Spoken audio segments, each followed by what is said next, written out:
प्यार हो तो ऐसा है, इस कहानी का शीर्षक है।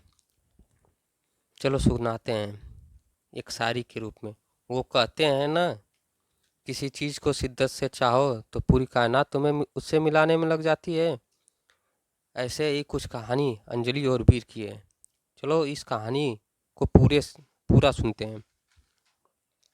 आज 4 साल बीत गया। फिर वो आवाज़ सुनाई दी। हवा में फिर वही खुशबू थी, लेकिन सब कुछ बदल चुका था। उससे देख ऐसा लगा मानो जिंदगी मुझसे बोल रही है, तू अभी जिंदा है ना। तू अभी ख्वाब में देख देख सकता है। तू अकेला नहीं है अब। लेकिन फिर भी मन में यही डर था कि ये सपना तो नहीं है जो आंखें खुलते ही टूट जाएगा। मन में हजारों सवाल चल रहे थे कि तभी वो सामने आकर बोली, हाय कैसे हो। मैं तो उससे बस देखता ही रह गया।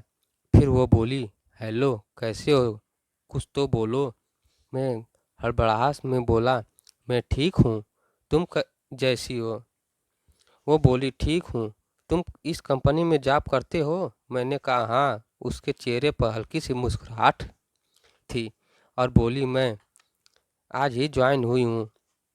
यह आज मेरा पहला दिन है जॉब का। यह सुनकर मानो मेरे अंदर कहीं खुशी की लहर चल पड़ी, लेकिन उससे वो खुशी बांट नहीं सकता था।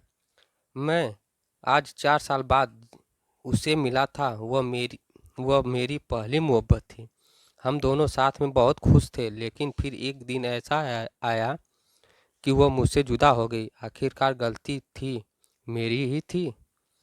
असल में वह मुझे छोड़ के नहीं गई थी, मैंने ही कुछ गलत कर दिया था उसके साथ। मैं ही बेबक हो गया था किसी और के लिए। लेकिन वो कहते हैं ना, प्यार अगर सच्चा हो तो बुरे से बुरा इंसान को बदल देता है। ऐसा ही कुछ मेरे साथ हुआ। मैं अंजलि को भूल के भी नहीं भूल पा रहा था, और फिर आज 4 साल बाद वो मेरे सामने है। क्या बोलूँ उससे मैं, कि किस मुंह से बात करूँ, कुछ समझ में नहीं आ रहा था। वो मेरे ही ऑफिस में नई ज्वाइनिंग हुई है और मैं उसका सीनियर हूँ। हम रोज़ ऑफिस जाते हैं, काम करते हैं और घर चले जाते हैं। 1 महीने हो गया था कुछ, लेकिन अंजलि ने मुझसे एक बार भी बात नहीं हुई। ज़िंदगी के बारे में बात नहीं की कभी न। वो मुझे पूछी कि मैं उससे उसके साथ ही ब्रेकअप हो गया है मेरा। एक दिन जब शाम शाम को ऑफिस से निकलने का टाइम हुआ तो बहुत तेज़ बारिश हो रही थी और मेरे पास छाता नहीं था। लेकिन मैं बस स्टैंड तक भी जा सकूं मैं ऑफिस से में ही वेट कर रहा था, बारिश रुक जाए। तभी अंजलि ऑफिस से निकल निकल रही थी और मुझे बैठा देखकर पूछी, तुम्हें घर नहीं जाना? मैंने कहा, जाना तो है, लेकिन मेरे पास छाता नहीं है और बाहर बहुत बारिश हो रही है, इसलिए वेट कर रहा हूँ रुकने का। वो बोली, ठीक है। फिर थोड़ा रुक के बोली, मेरे पास छाता है, चाहो मैं तुम्हें बस स्टैंड तक छोड़ सकती हूँ। मैंने बिना कोई सोच विचार किए ही हाँ कर दिया। जल्दी से सब सामान रख के उसके साथ ऑफिस से निकल गया। बारिश इतनी तेज़ थी कि दोनों भीग गए। बस स्टैंड आते ही बस की वजह से बस भी काफ़ी लेट थी। हम दोनों के बीच शांति थी, ना कुछ बात कर पा रहा था, ना ही कुछ बोल रही थी। फिर मैंने हिम्मत जुटा के पूछा कि क्या तुम्हारा तुम्हारा शादी हो गई? वो हंस पड़ी और बोली, नहीं। ये सुनकर मेरा भी दिल खुश हो गया। उस उसने भी उससे बात भी नहीं कर सकता। फिर कुछ देर बाद उसने भी मुझसे पूछा, क्या तुम्हारी भी हो गई? मैंने कहा, नहीं। थोड़ा रुक के मुस्कुराते हुए, प्रीति का क्या हुआ? मैं थोड़ा शांत हो गया और बोला, हम साथ नहीं हैं। वो कुछ नहीं बोली, बस चुपचाप खड़ी थी। फिर मैंने बहुत हिम्मत जुटा के कहा कि अंजलि, मुझे माफ़ कर देना। मैं तुम्हारे साथ बहुत गलत किया था। वो चुप ही थी, कुछ नहीं बोली। मैं चुप खड़ा था। फिर थोड़ी देर में बस आ गई और हम दोनों बस में गए।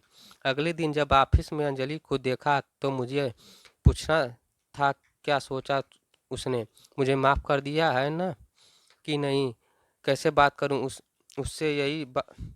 सब सोच रहा था कि वह मेरे केबिन में मुझसे एक फाइल लेने आई। मैंने बिना कुछ सोचे उसे बोल दिया कि ऑफिस के बाद साथ चलना।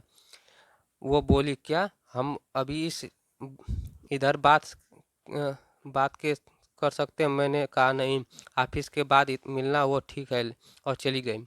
मैं बस इंतज़ार कर रहा था कि वह 6 बजेंगे कि मैं उससे बात कर पाऊँ। टाइम जैसा थम ही गया था। 6 बज गया था। सब एक एक करके निकल रहे थे ऑफिस से। फिर आखिर में मैं मैं निकला, और साथ में अंजलि भी थी। वो रुकी थी मेरे लिए। आज फिर हम दोनों साथ के लिए घर गए। बस स्टैंड और रास्ते में मैंने उससे पूछा कि कल का जवाब नहीं दिया तुमने। वो शांत ही थी कि कुछ देर बाद बोली कि किस बात का जवाब? क्या जवाब दूं? मैं तुम्हें छोड़ चुकी हूँ, और मुझे फिर से वो कुछ नहीं चाहिए जो कोई माफ़ी सवाल जवाब की बात ही नहीं बनती।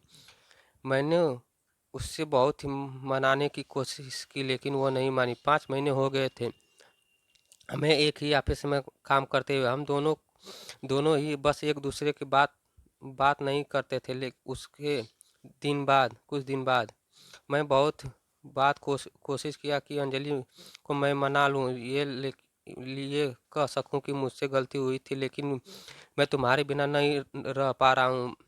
तुम इस ऑफिस में ज्वाइन हुई, पहले मैं कांटेक्ट करने की कोशिश किया था, लेकिन नहीं हुआ, और तुम ऑफिस में आए तो मेरी ख- खुशी की को खुशी का कोई ठिकाना नहीं रह गया। एक दिन मैंने ही कुछ सोचा और ऑफिस में आकर सबको अपनी शादी की खबर दे दी, और अगले महीने मेरी शादी होने वाली है। ये सुनकर ऑफिस में सब मुझे बधाई देने आ गए, और लेकिन अंजलि नहीं आई। शाम को मैं खुद उसके पास गया और पूछा कि क्या तुम्हें खुशी नहीं हो रही है मेरी शादी होने की? वो बोली, क्या क्यों नहीं, मैं बहुत खुश हूँ कि तुम्हारी शादी होने जा रही है। एक नई जिंदगी की शुरुआत होने जा रही है। फिर मैंने पूछा कि तुम्हारा कोई बधाई देने नहीं आई? जब जब सब लोग गए थे ऑफिस के तो बोली, मुझे बहुत काम था, मैं व्यस्त थी। मैंने कहा, ठीक है, और मैं वहाँ से चला गया। 2 दिन बाद रात को अंजलि का मैसेज आया कि क्या तुम सच में शादी करने वाले हो अगले महीने? मैंने कहा, हाँ। अगले दिन अंजलि ऑफिस ही नहीं आई थी। मैं सोच में पड़ गया कि सब क्या हो गया, आई क्यों नहीं। मैंने कॉलिंग लगाया और कहा अंजलि को फ़ोन करके पूछने कि वो ऑफिस क्यों नहीं आई। उसने फ़ोन किया। वो पता चला कि उसे बहुत तेज़ बुखार है और वह घर पर अकेली है। मैं तभी ऑफिस से निकल गया उसके साथ जाने के लिए। रास्ते में फ़ोन करके उसके साथ पता पूछा, और ज़िंदगी जल्दी हो सके वह पहुंच सकूं। वहां जाकर देखा तो वो अकेली थी। उसे बहुत ठंड लग रही थी, कंबल में सोई थी। मैं जल्दी से उसे उठाकर अस्पताल लेकर गया। शाम तक उसका बुखार ठीक हुआ तो डॉक्टर ने उसे मिलने की इजाज़त दी। मैं उसके पास बैठा था। वो सो रही थी। मैंने उसका हाथ अपने हाथ में लिया और फिर धीरे से उसकी आँख खुली तो मुझे ही बस देखे जा रही थी। फिर मैंने धीरे से बोला कि नहीं, मेरी शादी अगले महीने मई में नहीं, शादी नहीं कर रहा हूँ। ये सुनते ही वो रोने लगे। मेरे भी आंखों में आंसू आ गए।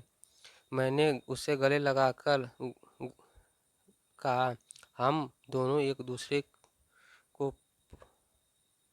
के लिए बने हैं, और एक दूसरे को पकड़कर बहुत रोने लगे। यही एक प्यार की कहानी है जिसे आपको सुनाना था।